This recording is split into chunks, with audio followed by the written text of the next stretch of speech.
Bon, la famille Ourbleu, aujourd'hui, c'est passé quelque chose d'assez particulier. Changement total de programme. Ce qu'on avait prévu au départ, rappelez-vous, c'était de vous faire une vidéo par jour. Un vlog en fait. Vous vous présentez la journée et puis chaque jour on allait vous sortir un vlog. Mais aujourd'hui, c'est passé quelque chose d'assez particulier. On est allé voir des villages demandeurs pour évaluer le besoin et voir quelle était la situation et puis ensuite traiter par ordre de priorité. Mais là, le besoin il était tellement immense. On est arrivé dans des villages qui sont totalement isolés. Vous voyez, là on est encore en route. On a parcouru plusieurs kilomètres dans la brousse. On a parcouru plusieurs kilomètres dans la savane totalement. Et on est arrivé dans des villages totalement isolés. Donc bonjour tout le monde, là on est en direction de la rivière parce qu'on est dans un village demandeur et le village va s'abreuver dans la rivière. Donc ils nous ont dit que c'était à côté. On pensait que c'était un village qui avait une rivière juste à côté. Mais ça fait un petit moment qu'on marche déjà et apparemment on n'est pas encore arrivé. Donc dès qu'on a les images, on va vous montrer à quoi ça ressemble. De la qualité de l'eau et un peu tout le trajet. Voilà, on vous filme tout le trajet que les gens sont obligés de faire. Sachant qu'il faut savoir que les gens ont besoin de grosses quantités d'eau. Ah, apparemment on est arrivé là. Les gens ont besoin de grosses quantités d'eau, ça veut dire que les femmes, c'est des femmes qui viennent chercher l'eau le matin. Quand elles prennent l'eau, qu'elles vont jusqu'au village. Donc déjà il faut qu'elles fassent l'aller-retour et qu'elles repartent au village aller récupérer l'eau. Parce que c'est avec l'eau qui boit, qui se lave, qui mangent, qui lavent leurs habits, qui nourrissent les animaux. Ils font tout avec cette eau là. Donc vous imaginez bien, les femmes tous les matins font que des allers-retours.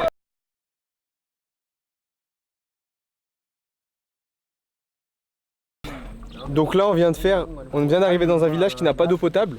On vient de faire plusieurs minutes de marche, on a fait plus de 10 minutes de marche pour arriver au point d'eau potable le plus proche.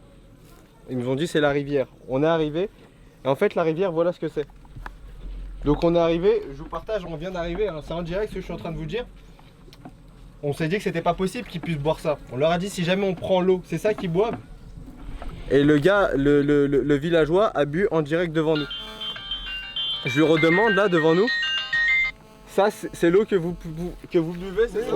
C'est notre eau potable. Donc ça, tu bois ça? Ça, tu peux boire ça? J'ai bu.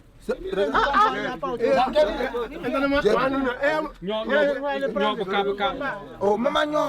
Il n'y a pas question de dire qu'il n'y a plus autre eau, à part ceci.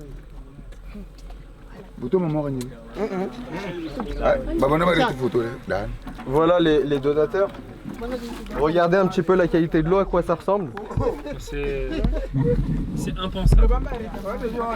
Il n'y a pas de mots pour décrire ça. Personne ne peut boire une eau qui est comme ça. C'est même pas une rivière, c'est un trou d'eau dans de la terre. Alors ouais, c'est même pas une rivière, c'est un point artisanal qu'ils ont fait eux-mêmes. Non mais c'est impensable de se dire qu'ils peuvent boire ça, c'est impensable. C'est-à-dire que nous on pense quand on voit une rivière, on pense que c'est un petit fleuve tranquille où les gens vont boire et c'est de l'eau un peu sale. Non là c'est même pas une rivière, hein. C'est vraiment un coin d'eau qui est imbuvable. On continue notre lancée, on arrive dans le village de Yapoté où les conditions d'accès à l'eau elles sont terribles. Ils boivent dans une petite flaque d'eau, on va vous montrer les images. Boueuse avec des grenouilles, des têtards, les animaux s'abreuvent dans la même eau. Les enfants, les petites filles, elles viennent, elles portent l'eau sur leur tête. Non, c'est vraiment terrible. Imaginez-vous un petit peu que vous envoyez vos vacances en camp de vacances, vos enfants en camp de vacances, et vos enfants viennent dans un camp comme ça, c'est impossible. Il n'y a aucun d'entre vous qui laisserait son enfant rester ici un jour, c'est impossible. Bah voilà, c'est d'autres êtres humains dans la planète qui n'ont pas le choix. Ils viennent ici, ils sont reculés et puis ils ne savent pas où aller. Donc on fait appel à votre générosité. Tous ceux qui peuvent partiellement ou même tous ceux qui peuvent réunir la somme de 991 €, sachez que vous allez alimenter en eau potable un village comme ça où ils sont plus de 500 habitants. Donc là on est toujours dans notre édition spéciale où il faut qu'on finance des puits dans cette zone là du Togo où il n'y a aucune ONG qui vient jusqu'ici parce que c'est trop reculé. On est à parcourir des kilomètres dans la savane, c'est trop difficile de venir. Et la dame là, elle est partie chercher de l'eau dans la rivière, le point d'eau le plus proche. Regardez à quoi ça ressemble.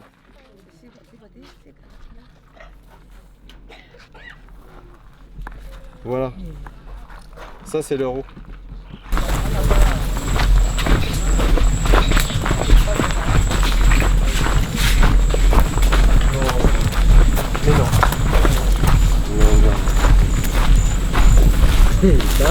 Bon bah là on a parcouru tout le trajet que la dame elle vient de parcourir pour voir où est-ce qu'elle est allée chercher de l'eau. Elle est venue chercher son eau ici. Tout le village, c'est l'unique point d'eau. Il y a combien d'habitants dans le village, chef? Il y a combien d'habitants dans le village? Plus de 500 habitants. Vous pouvez pas boire cette eau-là? C'est ici que nous Mais vous pouvez pas boire ça. Le chien il boit dedans aussi. Oui. Le chien il boit dans cette eau, non? Oui, oui. Les porcs même. Mais là je vois des trucs, je vois des reflets sur l'eau, il y a des poissons dans l'eau. Là il y a des têtards là. C'est l'unique point d'eau. pour tous les villages. Et vous tombez pas malade en buvant ça? On fait quoi? On n'a plus rien.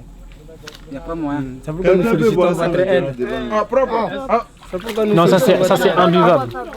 Oh, bah, bah, bah. Et voilà, Iga. C'est ici, la femme que vous avez croisée là, c'est ici qu'elle a cuisiné.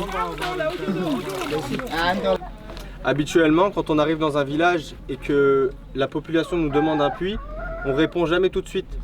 On étudie le besoin, on traite en fonction des priorités et ensuite à ce moment-là on prend une décision en fonction de la quantité de dons que nous avons.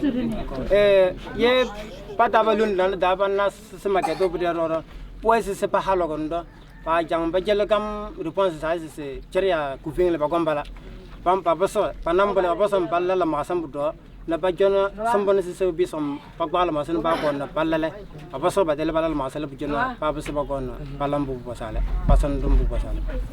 Mais aujourd'hui, compte tenu de la situation et de la difficulté que vous avez actuellement dans ce village-là, on a décidé de financer un puits dans ce village. Pour ce village-là, les amis, on a besoin de récolter la somme avant la fin de la semaine. On a besoin de vous, là, maintenant, tout de suite. On a besoin que vous vous mobilisiez. Il y a 991 € à récolter. Il faut que les travaux démarrent cette semaine. On leur a dit qu'on allait s'engager à trouver des donateurs et à récolter la somme. Donc, on est engagé vis-à-vis d'eux. On doit récolter la somme, les 991 € pour financer un puits dans ce village-là. Donc là, on a besoin de vous. On a besoin que vous partagiez cette vidéo au maximum. Rendez-la virale. Partagez-la sur tous les réseaux sociaux. Il faut que ce puits-là soit financé et que ce soit un premier puits d'une longue série de puits qui sont dans toute cette zone-là. Toute cette zone-là, on est dans la brousse, on est dans la savane. Les gens n'ont pas d'eau potable, ils n'ont jamais même bu d'eau potable de toute leur vie. On a besoin de vous, on compte sur vous, c'est maintenant que ça commence.